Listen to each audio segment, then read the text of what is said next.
kamu anak psikologi gitu kan, kamu kan anak psikologi, kamu pasti bisa dong nyelesain masalah orang aja bisa, masa nyelesain masalah sendiri nggak bisa? Kata siapa? Kata siapa? Kita butuh tempat sampah, kita butuh apa ya? Bantar Gebang bawa sini lah kalau bisa mah. Ini butuhlah, kita juga manusia tuh.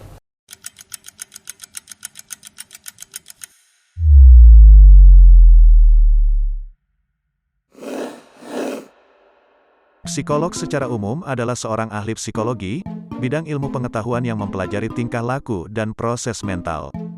Di Indonesia, psikolog secara khusus merujuk pada seorang praktisi psikologi yang telah menempuh pendidikan profesi psikologi. Individu yang berprofesi sebagai psikolog merupakan seseorang yang mampu memberikan treatment tertentu terhadap permasalahan orang lain. Karena hal itu, lingkungan sekitar seringkali beranggapan bahwa psikolog mampu menyelesaikan masalah pribadinya sendiri. Namun, kita tidak pernah benar-benar mengetahui apa yang dirasakan oleh para psikolog akan hal itu. Apakah anggapan dari lingkungan sekitar dengan mereka itu sama atau justru berbeda?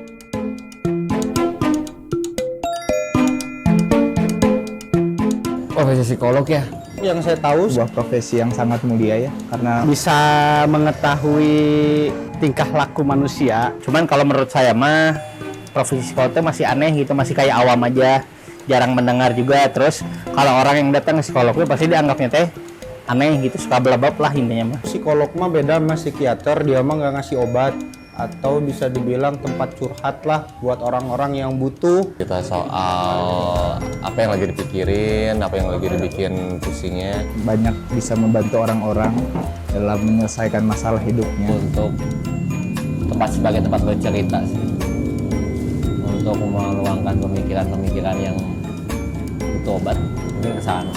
Apalagi nggak banyak juga orang bisa cerita ke siapapun. Orang terakhir yang paling bisa dianggap tempat paling aman untuk cerita sih saya pikir psikolog.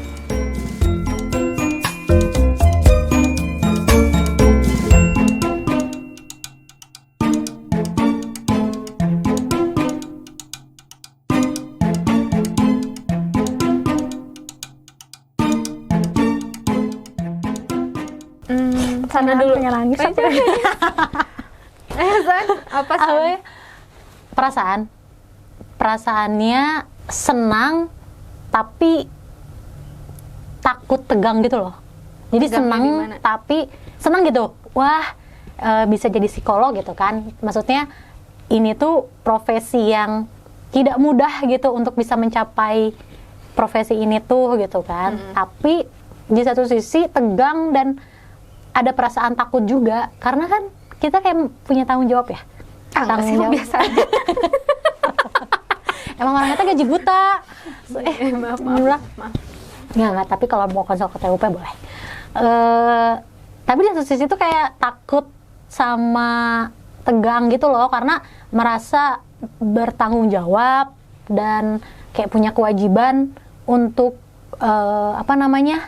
membantu orang-orang terkait kesehatan mental gitu sih. Kalau aku mungkin beneran pertama-tama sih biasa aja, karena ternyata gini ya gitu. Terus kan untuk mendapatkan gelar itu mungkin nggak banyak orang tahu bahwa mendapatkan gelar psikolog itu perlu beberapa tahapan, kemudian juga panjangnya studi gitu. Jadi kalau orang mungkin taunya sekolahnya psikologi doang gitu kan, sama lah kayak yang lain-lainnya, padahal dalamnya tuh kan berdarah-darah gitu kan. Terus kayak yang mau makan tuh kayak selalu dihantui gitu sama perasaan-perasaan yang nggak ngenakin lah gitu ya. Mungkin entah terlepas itu dari tuntutan di perkuliahannya, maksudnya dosennya, kurikulumnya dan lain sebagainya, tapi mungkin ya memang secara nggak langsung juga jadinya kita secara pribadi punya tanggung jawab akan hal itu gitu. Jadi kita harus jadi psikolog itu berarti kita harus hati-hati dalam mendiagnosa misalnya kayak gitu. Terus hati-hati juga dalam mempelajari orang, karena kan yang kita hadapin tuh orang ya, bukan kucing, bukan juga Tumbuhan tanaman gitu gitu. ya. Jadi kan benar-benar setiap orang itu berbeda, setiap orang tuh unik. Jadi itu yang harus kita benar-benar hati-hati dan kita perlu perhatikan terus kali ya. Iya, dari lisan, gestur, ekspresi itu benar-benar harus hati-hati. Dan nggak gitu. bisa dikotak-kotakin gitu aja kan. Betul. Maksudnya kalau orang ketemu si A nih orangnya kayak gitu, oh berarti kita harus kayak gini ya, enggak juga gitu kan. Nggak bisa dikotak-kotakin, jadi kita juga harus terus dinamis gitu sih.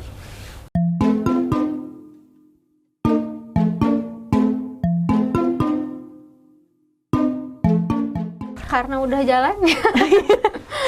Kalau aku sebenarnya tuh sebenarnya dari dulu pengennya tuh jadi dokter gigi. Ih kok sama sih, sumpah. Dokter gigi. Sumpah nggak? Aduh, Iya, bener beneran. sama banget loh. Dokter gigi gitu. Terus apa sih namanya? Dulu tuh ada ini loh. Masih ada nggak sih sekarang bidik jurusan?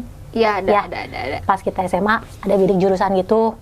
Terus milih kan kalau bidik jurusan tuh kita cantumin dulu ya jurusan-jurusan mana yang kita minati, terus nanti ada proses asesmennya gitu ya, baru nanti keluar kan hasilnya yang terbaik buat kita apa, dan hasilnya itu yang paling tinggi itu psikologi gitu. Terus di situ kan kayak oh psikologi ya, di situ masih kayak nggak tahu apa psikologi gitu ya, sampai di sekolah aku tuh dulu ada kayak semacam konsultasi sama guru BK juga di pas kelas 3 akhir-akhir.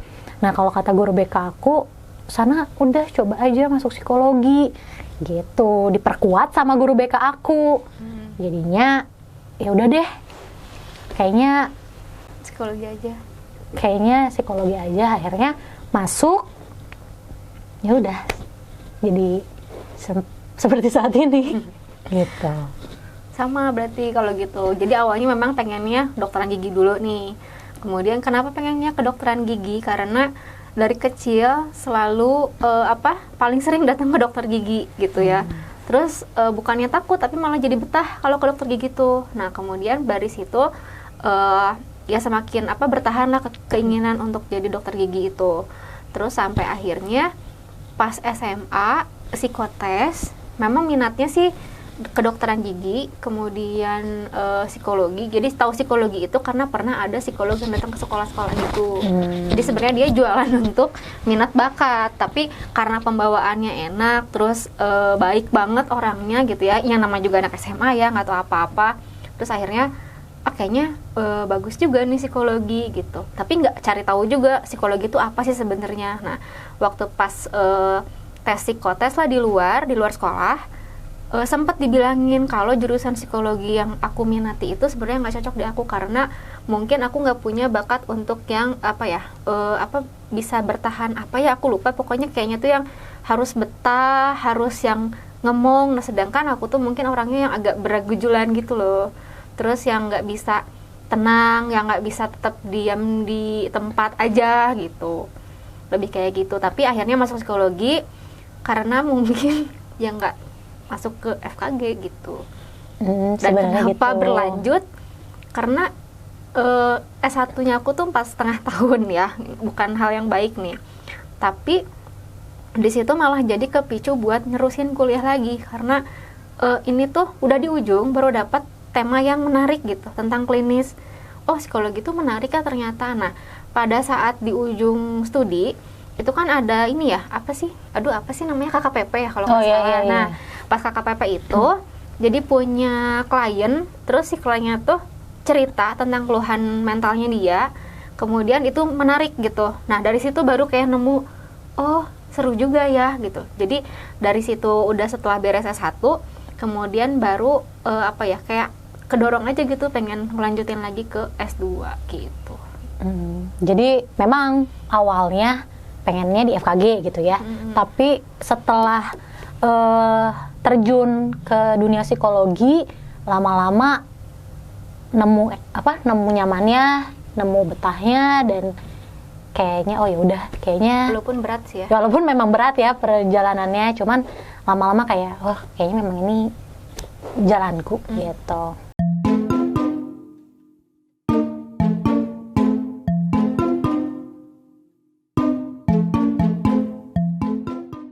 Kata siapa? Kata siapa? Kita butuh tempat sampah, kita butuh Bantar Gebang bawa sini lah kalau bersama. Butuh samsat, butuh apapun itu pokoknya yang bisa melepaskan semua emosi-emosi gitu. Iya Terus- enggak lah, maksudnya kita juga manusia tuh, kita juga punya masalah pribadi, Nah, itulah. kita juga punya apa namanya unek-unek, punya emosi-emosi negatif yang ingin disalurkan gitu kan.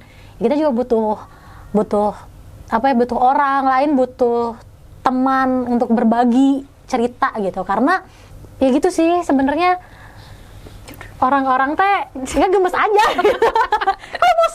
Kok emosi ya, maksudnya orang-orang tuh sebagian orang-orang itu menyangka mungkin ya bahwa kamu anak psikologi gitu kan, kamu kan anak psikologi, kamu pasti bisa dong nyelesain masalah orang aja bisa, masa nyelesain masalah sendiri nggak bisa gitu. Jadi jatuhnya aku pernah cerita, ini mungkin pengalaman pribadi aku ya, jadi aku kayak pernah cerita gitu ke teman dan apa namanya, karena dia maksudnya ceritanya cerita yang cukup pribadi juga sih gitu, tapi aku merasa responnya itu tidak sesuai gitu. Temennya psikologi juga? Nggak, beda. Oh, beda. Maksudnya responnya itu tidak sesuai dengan ekspektasi aku gitu. Maksudnya kayak ya, tapi di satu sisi aku memaklumi gitu ya, oh bukan karena dia bukan psikologi gitu ya, mungkin dia juga bingung harus nanggepinnya seperti apa atau segala macam gitu kan. Dan apa ya, kalau masalah dia bingung nanggepinnya atau apa namanya ya responnya kayak gimana, sebenarnya nggak apa-apa ya, maklum, wajar gitu ya. Cuma lebih ke apa sih, nyimaknya gitu, active listening apa sih teh nama ini? Jadi dia nggak ngedengerin kamu Nggak nyimak gitu. apa. Beda ya, ngedenger sama nyimak tuh kayak cuman ngedengerin doang, ayo aku denger gitu. Cuman tapi kayak sambil nyimak tuh kan beda ya gitu. Nah, sebenarnya dari situ sih aku ngerasa kayak kok kayaknya, padahal menurut aku masalah aku tuh cukup berat gitu, tapi aku menganggap dia tidak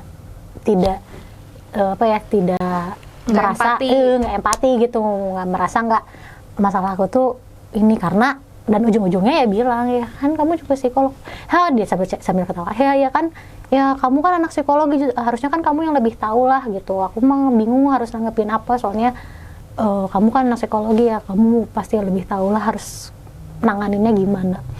Ya sih mungkin ya, tapi kayak ya tapi dengerin aku juga dong gitu sih.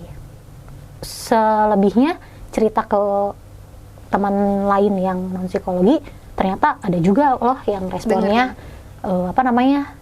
sesuai, terus bikin aku ya juga lebih tenang. Ya intinya aku butuh lah teman berbagi. Kalau cerita butuhnya diapain sama temen yang diceritain?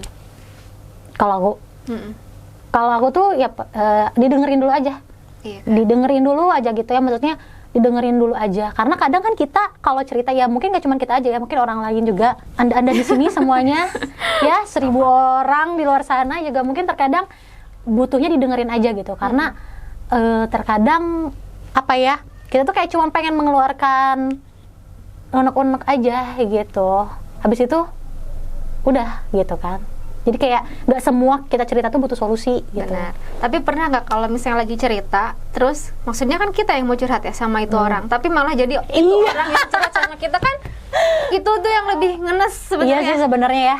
Iya benar sih, benar. Daripada orang itu nggak merespon sesuai dengan apa yang kita harapkan, lebih ngenes lagi kalau kita lagi curhat, orang itu malah balik curhat. Padahal kita juga punya beban, kita juga punya masalah. Ini udah mau nangis nih, sedikit lagi ditanya gini doang kan bisa nangis ya. Pas dia tapi sebenarnya gue juga ya, iya gitu, di situ jadi saling ngebandingin gitu ya ujung-ujungnya. Jadi pak menderita gitu, kayak jadi pengen ditebas aja itu orang. Jadi suka kaduhung gitu kalau seandainya mah kaduhung lah cerita sama dia gitu, nyebelin banget kan gitu. Padahal ya udah, jadi akhirnya yang aku lakuin nih kalau misalnya aku ketemu sama orang kayak gitu, ya maksudnya itu juga teman aku sih.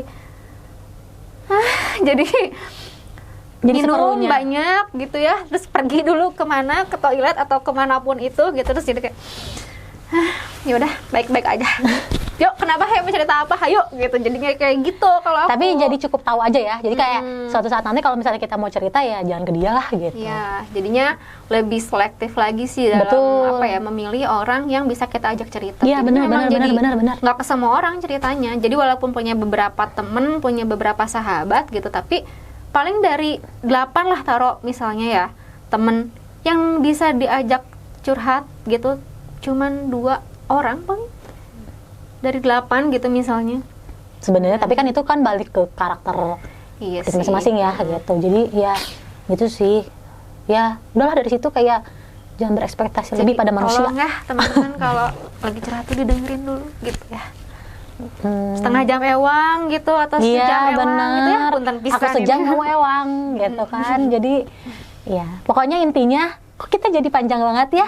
Kan tadinya gak mau panjang-panjang, pengen manis jawabannya.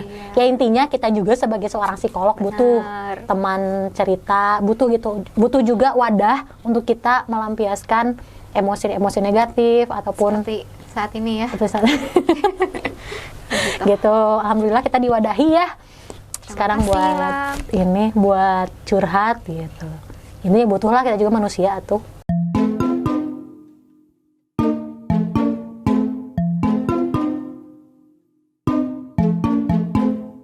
Jadi pengen cerita. Kalau ke aku, Jadi pengen cerita. mereka jadi pengen cerita. Oh iya. Jadi pengen kayak curi-curi konsultasi gitu loh. Tapi ada juga sih yang nanya, itu teh apaan? gitu. Itu teh apaan? Terus ada juga yang sama kayak dokter ya, gitu pertanyaannya. Terus Oh, psikiater ya gitu. Langsung gitu. oh temenannya sama orang gila dong gitu. Terus ada juga yang, ih ini anak saya teh kenapa ya malah sekolah? Cenah. Iya langsung gitu, Gitu. ya. Terus ada juga yang apa ya?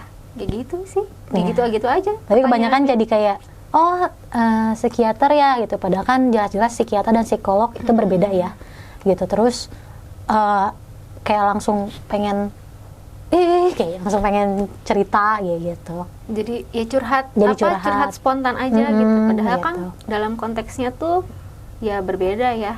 Curhat sama konseling Ini. lah atau apa apapun itu gitu.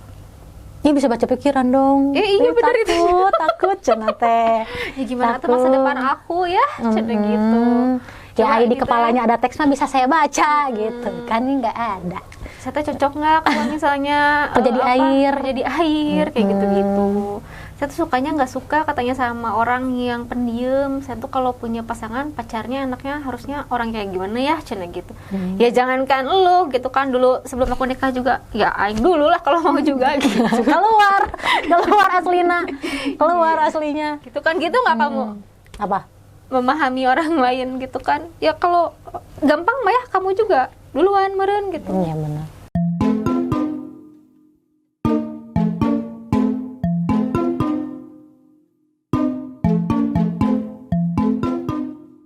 Ada, tapi cuman sekali 2 kali aja sih, karena mungkin kalau di circle aku tuh kan, jadi aku punya circle yang cukup berbeda-beda gitu. Jadi ada circle yang sesama anak psikologi juga, tapi itu semuanya isinya mungkin sekarang udah pada beranak gitu ya, udah ibu-ibu, tapi itu juga nyantai sih, maksudnya nggak yang terlalu banyak nanya tentang dia tuh punya masalah apa, harus kayak gimana, nggak kayak gitu. Terus ada juga circle aku yang satu lagi yang memang orang-orangnya orang-orang yang cuman ketawa ketiwi doang, isinya nggak ada isinya dia mah gitu. Kalau aku sih gitu, jadi lebih santai sih sebenarnya. Iya sama sih. Ya ada mah ada, tapi ya dibawa santai aja gitu ya, hayu-hayu aja gitu. Nggak yang maksa kali ya. Enggak yang maksa.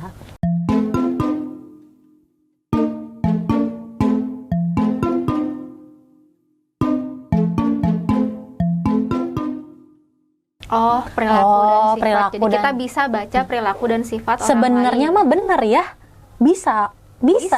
Tapi kan tidak tiba-tiba pertama kali ketemu siapa namanya Aruni sana, oh Aruni kayaknya orangnya nggak bisa langsung kayak gitu kan, bisa gitu kita membaca karakter apa namanya sifat gitu ya, perilaku seseorang, tapi harus melalui tahapan-tahapan tertentu, proses misalnya anamnesanya, asesmennya kayak gitu, nggak bisa spontan gitu.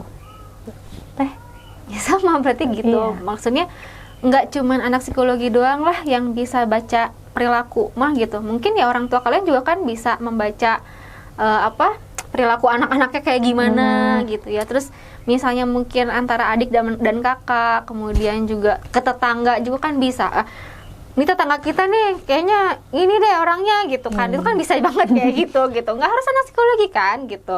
Tapi mungkin kalau khususnya psikologi itu kan memang dari dulunya mungkin mempelajari yang namanya manusia gitu. Jadi kalau kita bisa baca perilaku ya bisa, tapi harus ada datanya dulu. Betul. Harus ada proses tahapannya dulu, menilai dari alat tes yang mana nih gitu kan. Terus mungkin dari segi interview mungkin gitu. Tapi kan interview juga nggak, oh saya tahu rumah kamu di mana, oh kamu adalah orang yang seperti ini, kan nggak gitu ya. Kamu gitu. turunan Iya kan? sultan mana gitu kan, enggak juga sih gitu. Oh kamu sukunya mana? Minang. Oh kamu ini orangnya, kan nggak kayak gitu ya gitu. Kita pasti lebih mendalami lagi. Jadi kalau misalnya ada tuh, kalau misalnya mungkin teman-teman pernah ngisi daftar riwayat hidup ya, terus ngisi yang namanya ada suku Jawa, Minang, Sunda dan lain sebagainya gitu. Nah mungkin itu tuh menjadi salah satu data yang bakal kita data penunjang juga gitu. Ditunjang lagi sama data-data yang lainnya yang mungkin itu menggambarkan ya sifat dan perilaku teman-teman dalam kesehariannya gitu.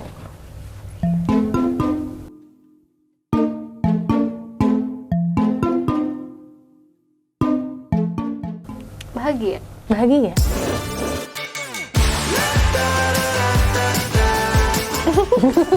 Tapi kalau diingat-ingat lagi mah, kalau ngelihat lagi orang lain nih gitu ya yang udah pada senior, terus kayak ngelihat pencapaian orang lain juga, kita punya sisi yang ya bahagia sih, udah menempuh perjalanan yang sulit gitu ya, sampai ada di punya gelar yang saat ini gitu, di belakang nama kita gitu. Cuman ya kayaknya tuh kayak nggak pernah ngerasa cukup gitu. Iya sih.